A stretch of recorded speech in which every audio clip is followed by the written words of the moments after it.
Hi everyone, welcome back. We've got a brand new story to share with you. So let's begin. Have you ever poured your heart out to someone only to be met with that dreaded line, "I think we should just be friends"? Yeah, that happened to me, and I will be telling you all about it today. My name is Raymond. I met Gabriella on my first day at a legal firm as an intern. The firm was one of the biggest in the city, and landing this internship had taken everything from me. I knew what was at stake. If I performed well, there was a good chance I could be retained. That alone was enough pressure to keep my head buried in work. I didn't even know her name at the time I saw her. She walked in casually, holding a case file, which she handed off at the front desk where I was seated. And I remember thinking, how can someone be this beautiful?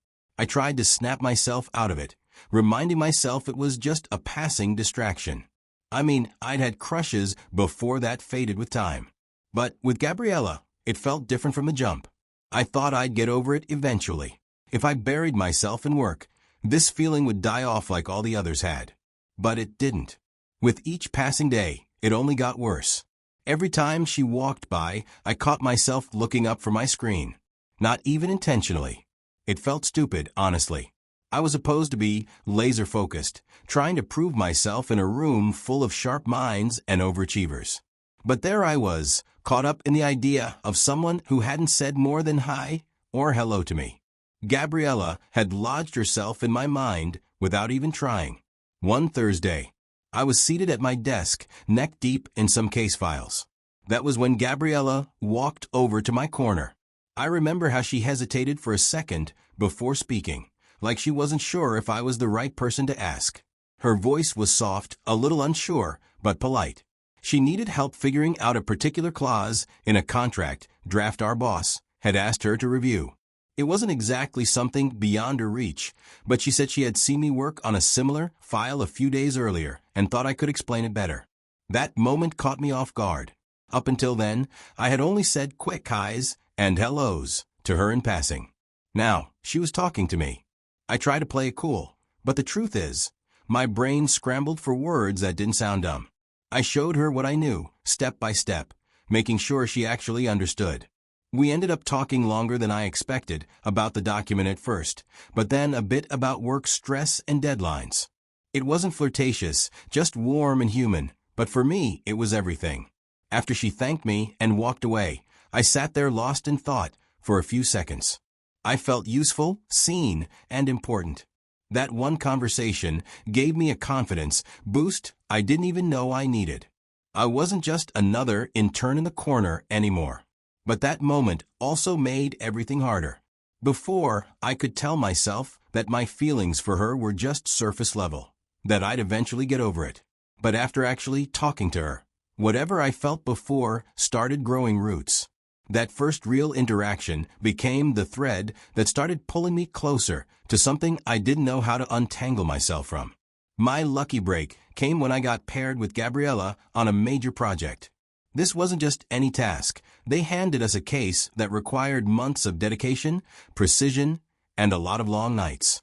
For me, it was the kind of opportunity one had been silently praying for since I stepped into the building. I knew from day one that if I wanted to be retained after my internship, I had to prove myself. And this project could very well make or break that possibility. Working with Gabriella so closely, though, was a double-edged sword. On one hand, I finally had a reason to be around her, to talk to her, without it feeling forced or awkward. On the other hand, I had to constantly remind myself that this was work. I couldn't afford to get distracted, no matter how strongly I felt. But man, being around her made that harder than I'd like to admit. We spent long hours at the office, sometimes staying until the janitors started vacuuming. And when we needed to change a scene or couldn't find quiet in the building, we'd meet at cafes, sometimes even at the park, to bounce ideas off each other. Everything was about the project. But deep down, I won't lie, I enjoyed every second of those moments with her. The more time we spent together, the more I got to see the woman behind the looks. She was smart and confident without being arrogant. I started looking forward to our meetings, not because of the project, but because of her. During one of our casual work sessions over coffee, she mentioned her boyfriend. She didn't dwell on it and didn't even say his name. I tried to keep my expression neutral, but inside, I swear it felt like someone paused the world for a few seconds. I smiled, pretending like I was unfazed. From that moment on, my brain started doing what it does best, overthinking. I couldn't help but wonder, what kind of guy was he? Why did she never talk about him in any detail? Did he even know how lucky he was? Because if I had someone like Gabriella, there'd be no way I'd let her go through a whole day without feeling seen. But I never said any of that to her. I respected the boundary. But silently, I believed I could treat her better than whoever that guy was. And that wasn't pride talking. That was an observation. I could tell she wasn't being loved the way she deserved. I didn't know the full story yet. Still, I stayed in my lane and kept it professional, kept it friendly. But every day, my feelings got stronger. I'd go home and tell myself to snap out of it. Remind myself that she had someone. But then we'd meet again the next day, and she'd laugh at something I said. And I'd be right back where I started, wondering what it would be like if I was the one she called hers. I didn't know what the future held, but the more I learned about her, the more complicated it became. Even after the project ended, Gabriella and I didn't just drift apart like colleagues usually do. In fact, that's when things between us really started to change. We kept in touch.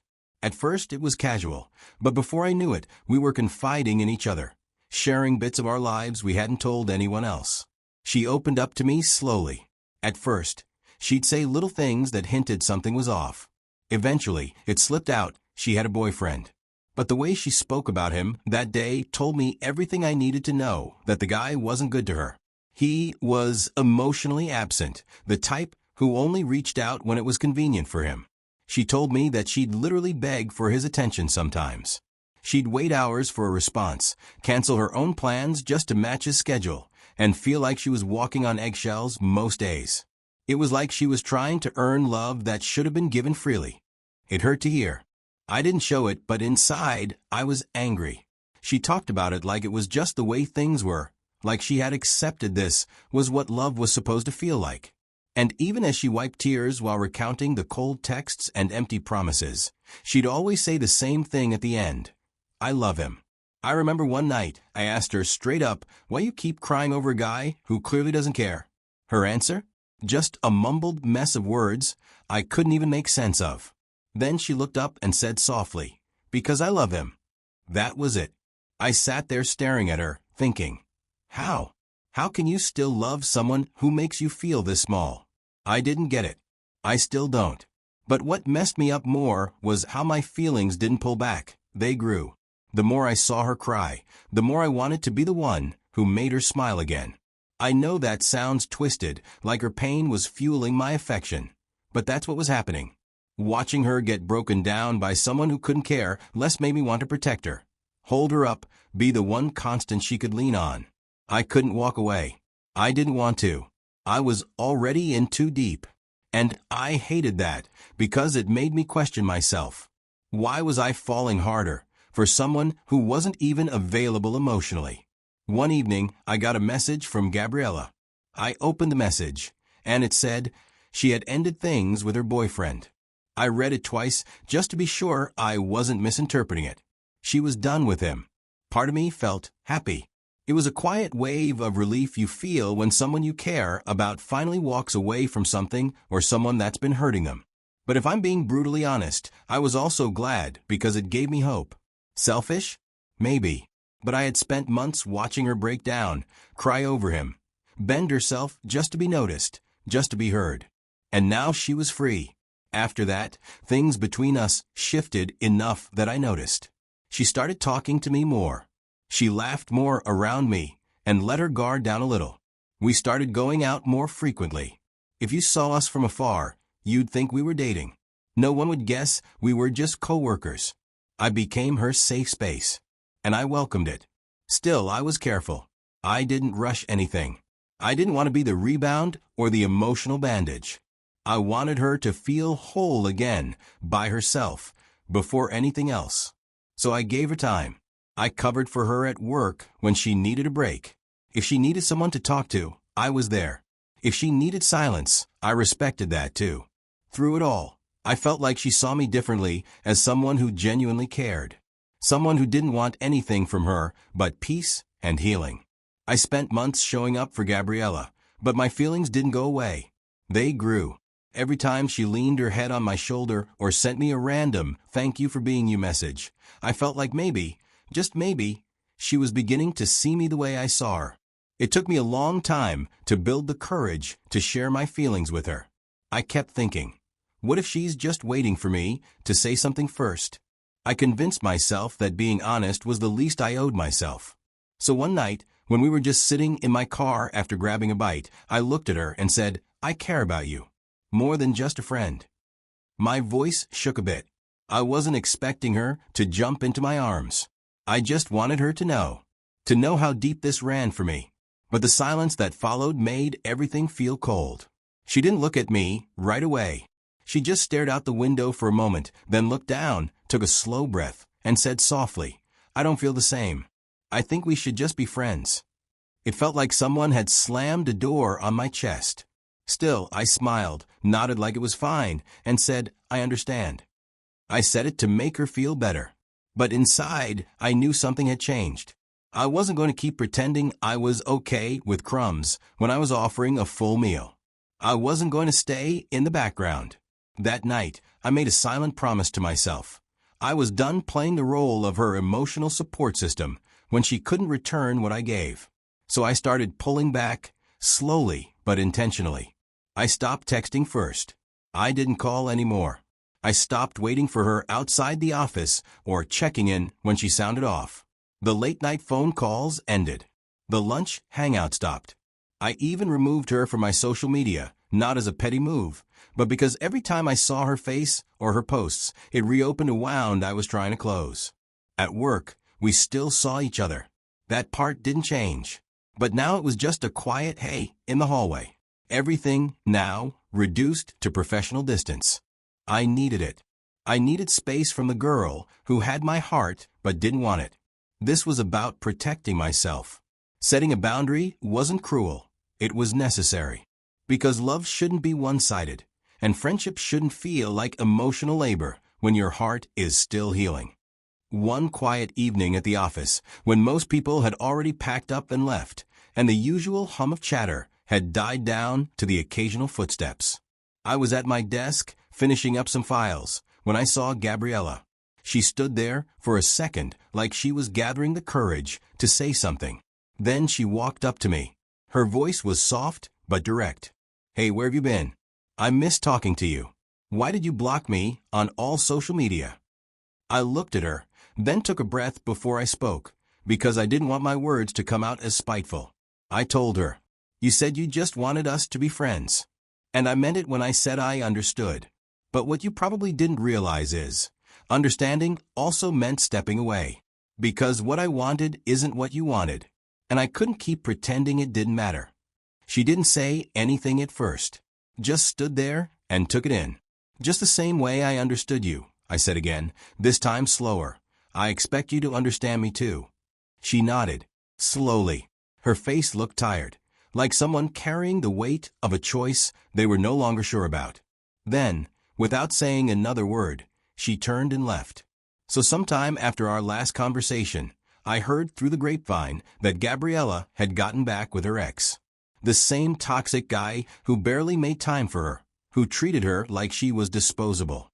I didn't hear it from her directly, of course. By then, she and I weren't really talking anymore. I won't lie, hearing that stung at first. I had watched her cry over this guy. I had been the one she leaned on when he ignored her texts, when she felt small and unwanted. I had offered her peace, not pressure. And, after all of that, she still went back to him. But strangely, instead of getting angry or hurt, something inside me just switched off. It was like a fog finally cleared from my head. I could see everything for what it really was. It wasn't that I wasn't good enough for her. It's that she didn't know how to recognize something good when it was right in front of her. My feelings didn't just fade. They evaporated. That news was all I needed to finally let go for real. It didn't even take long before the cracks showed again. The so-called reconciliation fell apart faster than it started. But this time, it wasn't just emotional manipulation. No, this time it escalated and got violent. She had to involve the police. She missed days at work. HR got involved. I just sat at my desk, watching it all unfold like some twisted movie. And I'll be honest with you, I didn't feel sorry for her. Because I knew I would never, ever lay a hand on a woman I love. Not even in my lowest moment. And yet, somehow, that was the man she chose over me. That was the person she tried to fix things with. She couldn't see the difference between someone who wanted to build her up and someone who slowly tore her down. And because of that, she chose the pain she was familiar with over the love she never gave a chance. I wasn't going to be a backup plan. I wasn't going to be her rescue team every time she ran back into the fire and got burned. That chapter, for me, was done, sealed shut. And if I needed any final proof that I made the right decision to walk away, well, that was it. That night, my phone rang just as I was winding down. It was Gabriella. I hesitated before answering, already sensing this call wouldn't be casual. The moment I picked up, she didn't waste any time. Her voice was soft, but heavy, like it had been soaked in tears. She said, "I really need you right now." And for a second, the old version of me stirred. But that guy wasn't in charge anymore. So I took a breath and told her, "I'm sorry, Gabriella. I can't be that person for you anymore. I'm talking to someone else now, and I'm trying to build something." She went quiet for a moment, then said something that almost made me laugh because it was so painfully ironic. She said, "I didn't know what I was thinking when I told you we should just be friends. And then, you didn't even put any pressure on me after I said it." She was right, I hadn't. Because I respected her choice. I told her gently, "It's in the past, Gabriella. We don't need to revisit it." She didn't respond right away. I could tell she was expecting a different version of me to pick up the phone that night, the one who would have driven over in the middle of the night, no questions asked. But that man was gone. I told her good night and ended the call. I meant every word. The truth is, I found peace in talking to someone new. At the office, Gabriella still finds little excuses to linger around me. I see her waiting for when the hallway is empty or when I'm alone at the coffee machine. She starts conversations that don't really need to happen. I'm not rude. I greet her, nod, maybe exchange a few polite words, but that's it. I've thought about whether I want to stay on at the firm once my internship wraps up. Honestly, I don't know. What once felt like a dream job doesn't carry the same weight anymore. My goals have shifted. My peace of mind matters more now than a name on a resume. Looking back, some people think silence is cruel. But here's the truth they don't understand. Sometimes silence is the last kind of respect you can give to yourself. That's something I had to learn the hard way. I wasn't trying to punish Gabriella when I stopped reaching out. I wasn't playing games or trying to make her miss me. I just realized that sticking around, constantly showing up for someone who didn't see me the same way, was slowly breaking me. And I couldn't keep doing that to myself. You see, when someone tells you, "Let's just be friends," it sounds simple. But what it really means, especially when you've opened your heart to them, is this: you're good enough for comfort, but not for love. And maybe they don't mean it that way, but that's how it feels. And after everything, after listening to her cry over someone who didn't even try, after being there every step of the way, after hoping she might one day see me differently, when she said we should just be friends, I knew deep down that staying would only make me smaller in my own eyes. So I left quietly. I didn't want to be her safe, emotional landing pad while she figured out her feelings for someone else. That's being used gently. So when I say silence was my boundary, I mean it was the only way to stop bleeding quietly.